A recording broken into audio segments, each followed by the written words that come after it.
Fala galera, tudo tranquilo? Hoje damos continuidade à nossa série Cartas à Igreja. Nesse momento estamos estudando a Epístola de Paulo aos Romanos. E hoje lemos o capítulo 9 e estudaremos sobre... Temos algumas conversinhas, mas a conversa aqui vai muito para a direção da tristeza de Paulo por Israel e o seu desejo que seus conterrâneos sejam alcançados por Cristo.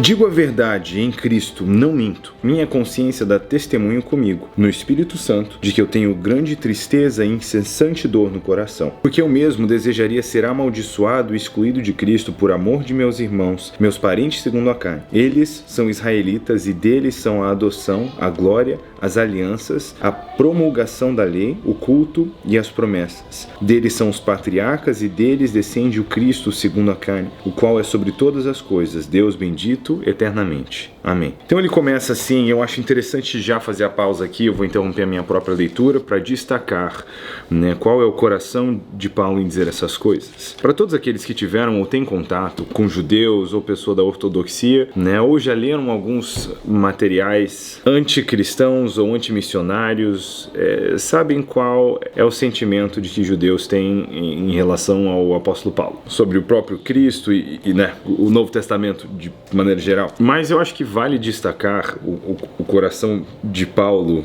no que ele está dizendo, de um lugar onde ele vem com dor desejar que eles fossem como ele é, agora caminhando com Cristo, e um coração disposto a enfrentar a própria perdição se isso fosse trazer a salvação de seus conterrâneos. Esse é um nível de amor altíssimo. Eu não sei se você mensura que tipo de afirmação Paulo está fazendo aqui. Ele está dizendo que ele preferia, que ele iria para o inferno se isso fosse trazer salvação para os conterrâneos dele. Esse é o quanto ele gostaria de ver os israelitas salvos. E eu sempre li isso muito baqueado, porque eu sempre li isso e pensei, eu não iria pro inferno por ninguém. Eu não faria isso por absolutamente ninguém. Eu não cheguei nesse nível de amor, eu não amo assim. E eu sempre cheguei nessa minha leitura, e talvez até disse isso já no passado aqui, que isso sempre me desafiou a crescer em amor, mas na última vez que eu cheguei nesse ponto, das escrituras, e eu tava pensando, eu não iria pro inferno por ninguém, eu não seria excluído de Cristo por ninguém, o Espírito Santo me disse, isso não é verdade. Aí eu fiquei, não, peraí, isso é você falando,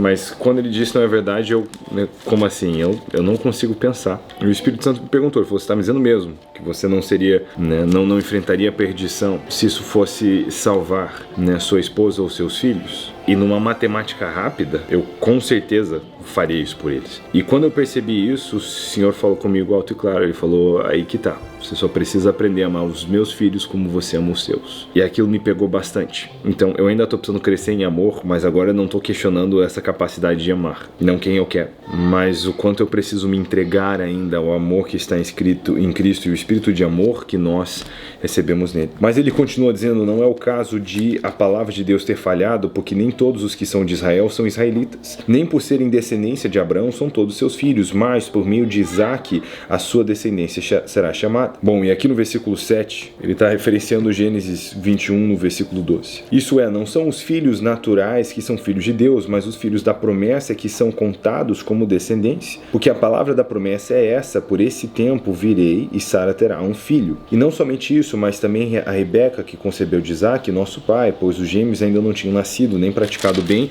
ou mal, para que o propósito de Deus, segundo a eleição, permanecesse firme, não por causa das obras, mas por aquele que chama. Se disse, o mais velho servirá ao mais novo, como está escrito, amei a Jacó, mas rejeitei a Esaú. Que diremos, a injustiça da parte de Deus? De modo nenhum, porque ele diz a Moisés, terei misericórdia de quem eu quiser ter misericórdia, e compaixão de quem eu quiser ter compaixão.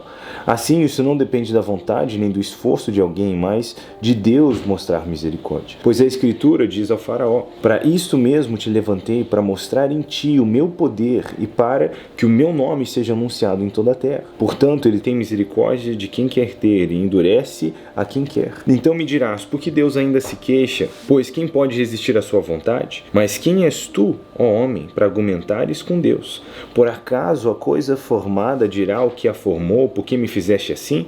Ou o olheiro não tem poder sobre o barro, para com a mesma massa fazer um vaso para uso honroso e outro para uso desonroso? E o que direis, se Deus, querendo mostrar a sua ira e dar a conhecer o seu poder, suportou com muita paciência os vasos da ira, prontos para destruição, para que também desse a conhecer as riquezas da sua glória, nos vasos de misericórdia, que preparou de antemão para a glória, os quais somos nós, a quem também chamou não só dentre os judeus, mas também dentre os gentios. Como diz ele também em Oséias, chamarei não meu povo de meu povo, e a não amada de amada. E sucederá que no lugar em que lhes foi dito, vós não sois meu povo, aí serão chamados filhos do Deus vivo. Também Isaías exclama acerca de Israel, ainda que o número dos filhos de Israel seja como a areia do mar, o remanescente é que será salvo, porque o Senhor executará a sua palavra sobre a terra de maneira completa e decisiva. E como dissera Isaías, se o Senhor dos exércitos não tivesse deixado descendência, teríamos nos tornado como Sodoma e seríamos semelhantes a Gomorra. Que diremos? Que os gentios que não buscavam a justiça alcançaram a justiça?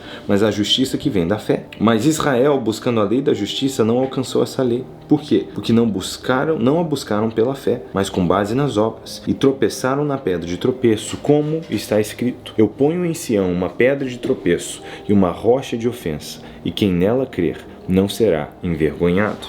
Então, nós vemos essas constantes referências ao Antigo Testamento. Em Romanos 9,7 ele fala de Gênesis 21:12. Em Romanos 9,9 ele fala de Gênesis 18. Em Romanos 9,12 ele fala de Gênesis 25. Em Romanos 9,13 ele fala de Malaquias 1. Em Romanos 9,15 ele fala de Êxodo 33:19. Em Romanos 9,17 ele fala de Êxodo 9,16. Em Romanos 9,20 ele fala de Isaías 29:16 e Isaías 45:9. Em Romanos 9,25 ele fala de Oséias 2:23. Em Romanos 9,26 ele fala de Oséias 1:10. Em Romanos 9:27 ao 28, ele fala de Isaías 10, do 22 ao 23. Em Romanos 9:29, ele fala de Isaías 1:9. Em Romanos 9:33, ele fala de Isaías 8:14 e de Isaías 28:16. Uma mistura das duas passagens.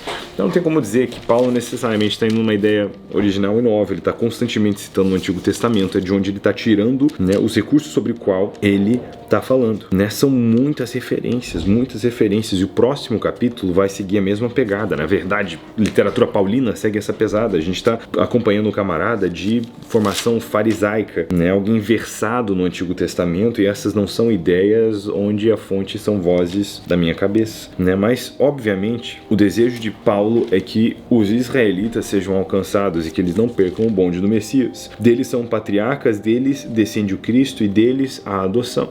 Ora, o que mais seria a restauração de Israel se não conhecer a Cristo? Israel não foi rejeitado, existe um lugar para o povo de Deus na nova aliança, existe para todos aqueles que creem no Evangelho. Deus separou um remanescente, são os que verdadeiramente caminham na sua palavra. E Israel não tropeçou para ficar caído. Um dia 12 israelitas começaram a pregar o Evangelho e o mundo ouviu. Dando algumas das anotações aqui, eu gosto de fazer rabisquinhos.